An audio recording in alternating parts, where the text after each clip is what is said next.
Bij alle gemeentehuizen in Friesland en het provinciehuis hinget de vlaggen heel sterk. Onleiding is de vliegtuigramp ramp in Oekraïne. Het is nog altijd net duidelijk dat er ook Frieske dierlijke slachtoffers binnen. Wat wel duidelijk is dat er 298 mensen bij de crash om het leven kwamen binnen, waaronder 123 Nederlanders. Littens Radiel zal het provinciebestuur nog eens wijzen op haar verantwoordelijkheid voor de veiligheid van de Westergo-wei. Onleiding is het slimme ongeluk juist bij Wommels dat een 81-jarige vrouw bij om het leven kwam en 4 mensen verwonden rekken. De gemeente vreegt al jaren om omdenken voor de onveilige provinciale dik. Op het carpoolplak bij de Lemmer is er op een nieuwe auto brutsen. Het gaat om een bestelauto met allerhande ark. Het slot was uit de doorbarren en elektrische apparaten waren mijn naam.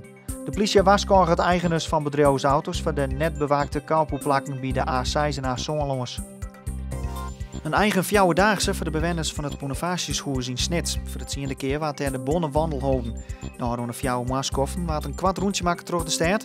Vanwege de warmte kregen de deelnemers in terugsnee 84 hier extra wetter en zinnenwoordjes aanbeen. Jong bleef het nog lang waren met temperaturen boven de 24 graden. Vannacht zak het kwik naar zo'n 20 graden. Morgen weer een volle zomerdag. Het wordt dan tussen de 30 en 33 graden.